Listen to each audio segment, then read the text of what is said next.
আল্লাহ বলেন অধিকাংশ মানুষেরা জাহান্নামে যাবে। কম না বেশি? অধিকাংশ মানুষ জাহান্নামে যাবে। কেন? আমি আল্লাহ এদের খবর দিছি ফিকির করার জন্য, গবেষণা করার জন্য, গবেষণা করে না। আমি আল্লাহ এদের চক্ষু দিছি দেখার জন্য, দেখে না। আমি আল্লাহ এদের কান দিছি শোনার জন্য, শুনে না। তাহলে কি চশমা দিয়ে আটকায়? পায় না। যা শুনতে বলছি তা শুনে না। আমি কান দিছি কোরআনের আওয়াজ শুনবি, মা বাবার আওয়াজ শুনবি, আজানের আওয়াজ শুনে মসজিদে যাবি। আমি আল্লাহ চক্ষু দিলাম, মা বাবার চেহারা দেখবি সওয়াব। চক্ষু দিলাম, আল্লাহর কোরআন দেখবি সওয়াব, বাইতুল্লাহ দেখবি সওয়াব, উলামা আহলে হক দেখবি সওয়াব, আল্লাহর বানানো আসমান দেখবি সওয়াব। আর আল্লাহর মুহাব্বত নিয়ে আল্লাহর সেজদা দিবি সওয়াব। বান্দা তুই চোখ দিয়া সারা রাত মোবাইলের দিকে তাকাইয়া কবিরা গুনাহ, কবিরা গুনাহ, কবিরা গুনাহ করো। আল্লাহ কয় উলাইকা কাল আনআম, এটা চতুষ্পদ জানোয়ারের মতো। কয় বালহুম আদল্লানা, তার থেকেও খারাপ। ওলামায়ে কেরামের মজলিসে বসলে কি হয়? জিন্দা হয়। কেমন জিন্দা? নবী উদাহরণ দেয়, কামা ইউহইয়াল আরদাল মাইতাতা বিওয়াবিল মাতার।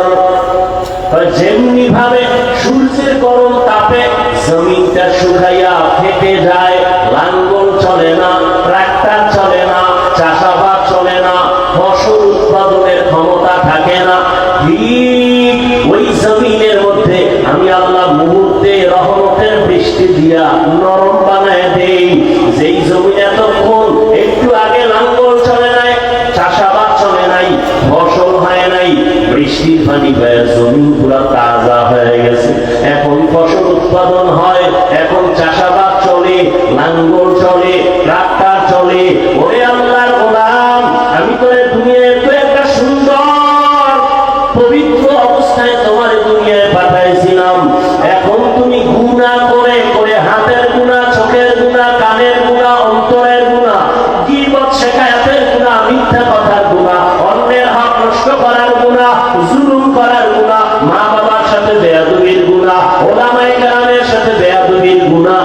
এই গুনাহ করে করে তোমার কলবটা ওই সূর্যের তাপের মতো মাটি যেরকম ফেটে যায়, তোমার অন্তরটা ভেঙ্গে ভেঙ্গে টুকরা টুকরা হয়ে গেছে। এখন নামাজের ফসল উৎপাদন হয় না, রোজার ফসল উৎপাদন হয় না, জিকিরের ফসল কলব গ্রহণ করতে চায় না, জিকির গ্রহণ করতে চায় না, তাকবীর নামের ফসল তোমার অন্তর কবুল করতে চায় না, মেসওয়াকের আমল তোমার অন্তর কবুল করতে চায় না। আখিরাতের চাষাবাদের জন্য কলব এখন দুর্বল। বা আলেমদের মজলিসে যদি অন্তরকে দুর্বল করে বসো, আমি আল্লাহ কুদরতে রহমতের বৃষ্টি যখন বর্ষণ করব, সিনার মধ্যে গিয়া ধাক্কা লাগতে থাকবে, ধাক্কা লাগতে থাকবে, ধাক্কা লাগতে থাকবে। একজনের সিনায় যখন রহমত আসবে, ওখান থেকে আরেকজনের সিনায় লাগবে, আরেকজনের সিনায় লাগবে, লাগতে লাগতে লাগতে লাগতে অন্তরটা কেমন যেন তাজা তাজা। একবার এতক্ষণ প্যান্ডেলে ঢুকার আগে ছেলের চিন্তা, মেয়ের চিন্তা, বাড়ির চিন্তা, গাড়ির চিন্তা, ক্ষমতার চেয়ার গেল কই, টাকা গেল কই, বাড়ি গেল কই। কিন্তু এখানে আসার পরে কেমন যেন ছেলে মেয়ের চিন্তা নাই, বাড়ির চিন্তা নাই, ঘরের চিন্তা নাই। এখন আর এক চিন্তা ঢুকছে, আমারে কে দুনিয়ায় পাঠাইছেন, আমার এত সুন্দর কণ্ঠ কে দিয়েছেন, আমারে টাকার মালিক কে বানাইলেন, আমাকে সুন্দর সম্মানের জায়গায় কে বসাইলেন, কে আমাকে এত সুন্দর চেহারা দান করলেন, এমন সুন্দর আসমান কে বানাইলেন, এমন সুন্দর দুটো চোখ কে বানাইলেন, এমন সুন্দর দুটো হাত কে বানাইলেন। তারে খুঁজতেছে, অন্তরে পাগল হয়ে গেছে, সে কে, সে কে। খুঁজতে খুঁজতে খুঁজতে খুঁজতে তার তামান্না অন্তরে তৈরি হয়ে গেছে। এইবার এমন পাগলামি শুরু করছি, আমার মাওলারে তো আমি না নিয়ে আর যাব না। আমার ছেলে আজ আছে কাল থাকবে না, আমার মা আছে থাকবে না, ভাই আছে থাকবে না, ওই বিল্ডিং ওয়ালা পড়ে আছে, বিল্ডিং ওয়ালা পালায়ে গেছে, টাকাওয়ালা টাকা পড়ে আছে, টাকাওয়ালা পালায়ে গেছে। তাহলে টাকা থাকবে না, বাড়ি থাকবে না, গাড়ি থাকবে না, এক সময় তো আমার একা হয়ে যেতে হবে। ওই সময় তো চিন্তা করে দেখলাম, ওই সময় আমার আপন কেউ নাই, আমার ডানে মাটি বামে মাটি, সামনে মাটি পেছনে মাটি, অন্ধকার অন্ধকার। ওই সময় আমি দেখলাম একজন আমার আপন, তিনি একমাত্র আমার মালিক, আমার আল্লাহ রাব্বুল আলামিন। আমার আল্লাহর মহব্বত অন্তরে জমা হয়ে গেছে। ও আল্লাহর বান্দা, যে টাকার পাগল যে টাকার পেছনে দৌড়ায়, যে ক্ষমতার পাগল সে ক্ষমতার পেছনে দৌড়ায়, যে নারীর পাগল সে নারীর পেছনে দৌড়ায়, যে গাড়ির পাগল সে গাড়ির পেছনে দৌড়ায়। আর যারা আমার মালিকের পাগল, ওই মাওলার পাগলগুলো খালি তালাশ করে আমার মালিক, আমার মালিক। আমি বাড়ি পাইছি, গাড়ি পাইছি, টাকা পাইছি, কিন্তু আমার মালিকের তো আমি পাইলাম না। আমার মালিকের আমি কোথায় পাই? আমি যে টাকা নিয়ে পাগলামি করি, এই টাকা তো আমারে চায় না। আমি যে ক্ষমতার পিছনে জীবন কাটাই, সে ক্ষমতা তো আমারে চায় না। আমি যে স্ত্রীর জন্য জীবন দিতেছি, সেই স্ত্রী তো আমার জন্য জীবন দিবে না, দিবে দিবে না। আমি যে সন্তানের পেছনে রক্ত ক্ষয় করতেছি, ঘাম শুকায় কামাই করি, সন্তান তো আমার জন্য কিছু দিবে না। স্বার্থে আঘাত লাগলে সব চলে যাবে।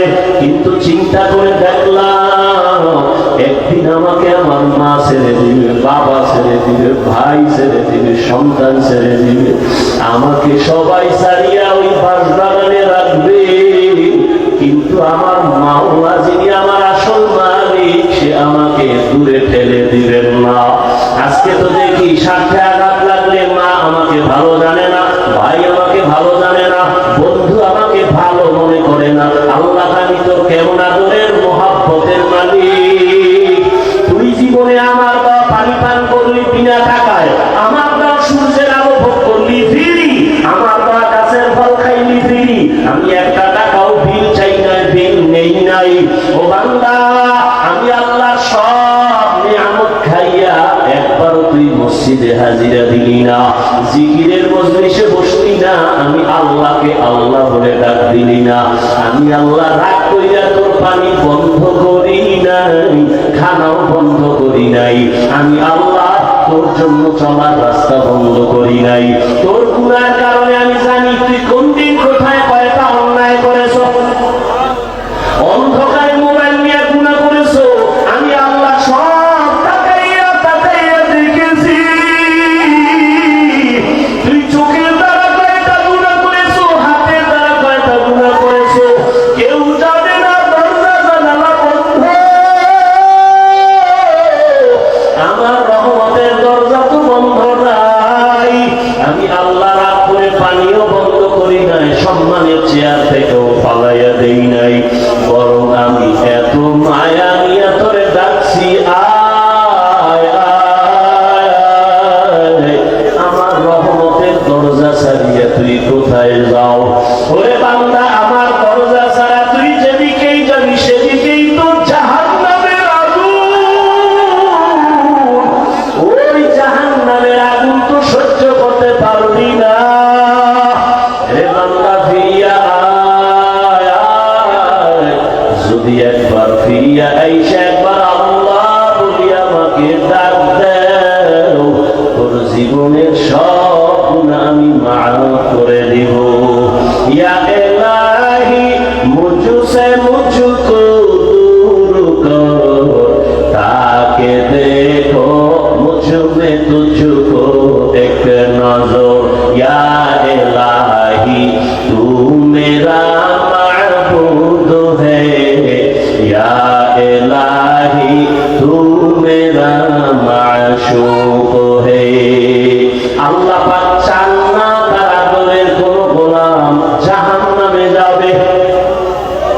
আল্লাহ মায়া করে বানাইছেন তো, এই জন্য আল্লাহ এক সেকেন্ডের জন্য চান না তার বানানো কোন আদরের গোলাপ জাহান নামে যাবে। এলাকায় একজন আল্লাহর ওলি আছেন, মানুষ দোয়ার জন্য লাইন দিছে। খবর শুনে সনাতন ধর্মের একটা যুবক হিন্দু ছেলেও দেখা করতে গেছে দোয়া নিবে। আল্লাহর ওলির সামনে গিয়া যখন দাঁড়ায় গেল সুদর্শন ছেলেটা, হুজুরে হাত বাড়ায় দিছে সালাম। হিন্দু ছেলে সালাম পারে না, মোটামুটি বলছে হুজুর দোয়া করবেন, আমি হিন্দু ধর্মের ছেলে। হুজুর এই কথা শুনে হাতটা চাপ দিয়া ধরছে আর ছাড়ে না। বইরা যুবকের চেহারা দিয়ে তাকায়া, এক ঢেলে তাকায়া, চোখের পানিগুলো গাল বেয়ে বেয়ে পড়ে।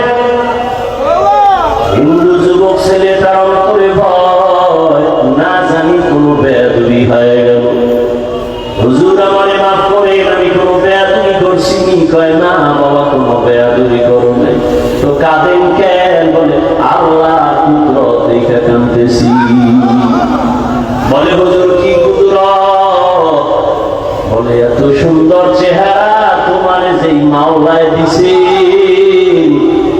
ওই মাওলায় তোমারে আবার কেমনে জাহান্নামের আগুনে জ্বালাইবে। ইঞ্জেকশনটা দিয়া দিয়া কয় যা। আল্লাহওয়ালাদের প্রত্যেকটা কথার মধ্যে বরকত। এক ইঞ্জেকশন দিয়ে দিছে ড্রাইভার বাড়ি যাবে, কিন্তু যুবকের অন্তরের মধ্যে ধাক্কা লাইগা গেছে, কইল কি আমারে হুজুরে। বাড়ি যাইয়া একা একা চিন্তা করতে করতে পাগলের মতো, আসলেই তো আরে জাহান্নাম কেন? আমি মরার পরে তো আমার কবরে যাওয়ার আগেই তো আগুন লাগাবে না। এত সুন্দর চেহারা আমি আগুনে জ্বালাইতে চাই না। একটা দৌড় মারিয়া আবার আল্লাহওয়ালার দরবারে গিয়া হাজির। আল্লাহর ওলি কয় হুজুর দয়া করে আমারে মাফ করে দেন, আর আমারে তওবা পড়ায়া দেন, কালেমা রশি আমার গলায় লাগায়া দেন। আমি আর জাহান্নামের পথে এক সেকেন্ডের জন্য চলতে চাই না। আরে আমি তো মরলেই দুনিয়াতে আমার মুখে আগুন দিয়া দিবে। আমি দুনিয়ার আগুনও চাই না, জাহান্নামের আগুনও জ্বলতে চাই না। হুজুর আমাকে তওবা পড়ায়া কালেমাওয়ালা মুসলমান বানায় দেয়। উলামায়ে আহলে হকের মজলিসে বসার দ্বারা মানুষের মরা দিল জিন্দা হয়ে যায়। এই জন্যই তো বলি, যারা বলে আমরা ওলিয়া উলিয়া মানি না, উলামায়ে কেরাম চাই না, ওরা বাতিল, ওরা ধোঁকাবাজ, ওদের দুনিয়াও বরবাদ, আখিরাতও বরবাদ। এই যারা দুনিয়া দুনিয়া জিকির করে, আল্লাহর জাত ও সিফাতের কসম, যারা নামাজে দাঁড়াইয়াও দুনিয়া, দোকান, সহমতা, এই সেই, আমি তো হিসাব পরিপূর্ণ করে দেখছি, ওরা দুনিয়াও পায় না, আখিরাতও। দুনিয়া দুনিয়া দুনিয়া কইয়া কইয়া পালাইছে, জুতা নেওয়ার টাইম নেই, পাইছে দুনিয়া। এই ক্ষমতার লাভ কি যে পলাইতে হবে? এই ক্ষমতার পিছনে ধরায় লাভ কি যে ফুলের মালা, ঘরে জুতার মালা? এই 10 তলা বিল্ডিং এর বাহাদুরি করে লাভ কি যে বিল্ডিং এ ঘুমানের কপাল হবে না? ওই কোটি কোটি টাকা ব্যাংকে রেখে লাভ কি যে টাকা আমি ভোগ করতে পারবো না? তাহলে দুনিয়া দুনিয়া কইরা না পাইলো দুনিয়া, না পাইলো আখিরাত। আর যারা আখিরাত আখিরাত করে, এরা ইনশাআল্লাহ আখিরাত তো পাবেই, দুনিয়ায় যা পাবে বোনাস। আমরা আখিরাত আখিরাত কইরা চলতে গিয়ে কি না খাইয়া মইরা গেছি। মহামারী করোনায় চাকরি নাই, ব্যবসা নাই, দোকান বন্ধ, চাকরি বন্ধ, ট্রেন বন্ধ, ব্যবসা বন্ধ, ফ্যাক্টরি বন্ধ, সব স্কুল কলেজগুলো বন্ধ। কিন্তু খবর নিছেননি, কোরআনের একটা মাদ্রাসাও বন্ধ হয় নাই। বন্ধ হয়েছে? কোন হুজুর কি না খাইয়া ঢাকা শহরে ভিক্ষা করেছে? কষ্টে যদিও জীবন কাটাইছে, কিন্তু গভীর রজনীতে আমার মাওলার সাথে কথা বলছে। অতিও গভীর হয় অরাজনী যখন নীরবে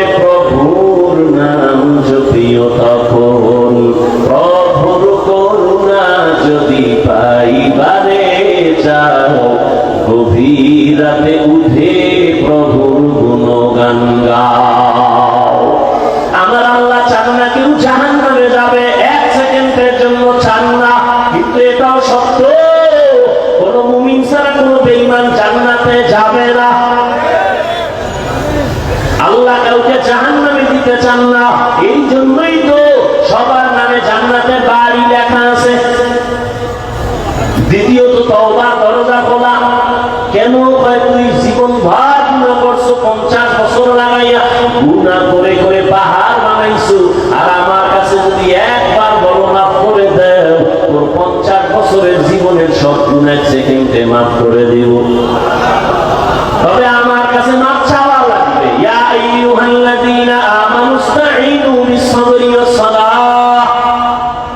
আল্লাহ বলেন, হে মুমিন, সাহায্য কামনা কর দুই জিনিসের মাধ্যমে, ধৈর্য আর নামাজ। কেন? আমি আল্লাহ ধৈর্য ধারণকারীর বন্ধু হয়ে থাকি। নবীজি বলেন, আল্লাহ যাকে বেশি আদর করেন, ভালোবাসেন, তাকে মুসিবত দিয়া পরীক্ষা নেন। আল্লাহ বেশি মায়া করছেন নবীদেরকে, তাদের পরীক্ষাও বড় কঠিন। আইয়ুব আলাইহিস সালামের কঠিন পরীক্ষা, ইউনূস নবীর কঠিন পরীক্ষা, মুসা নবীর কঠিন পরীক্ষা, ইব্রাহিম নবীর উপরে পরীক্ষা, সর্বশেষ আমার নবীর উপরে কঠিন পরীক্ষা। যেই নবী দোয়া করলে উহুদ পাহাড় স্বর্ণ বানায় দিতেন আমার আল্লাহ, সেই নবী না খাইয়া কষ্ট করে করে পেটের মধ্যে পাথর বেঁধে নবী দ্বীনের কাজ করে। যেই নবী দোয়া করলে আমার আল্লাহ উহুদ পাহাড় স্বর্ণ বানাইতেন, ওই নবীর 3 বছর পর্যন্ত শিয়াবে আবু তালিবে গৃহবন্দী করে রাখছে। খানা দেয় না, পানি দেয় না, মায়ার নবী গাছের পাতা সিরা সিরা চাবায়া চাবায়া পেটের ক্ষুধা নিবারণ করে। আর আমার আল্লাহর কাছে কান্না করে বলেন, আল্লাহ আমারে গরিবী হালাতে রাখিও, গরিবী হালাতে মরণ দিও, কিয়ামতের দিন গরিবদের সাথে আমার উঠাইও। আমার নবী বলে, গরিবেরা বড় লোকের বাড়ি গাড়ি দেখে আফসোস করিস না। যদি গরিবী হালাতে আমার মাওলারে নিয়ে কবরে যাইতে পারো,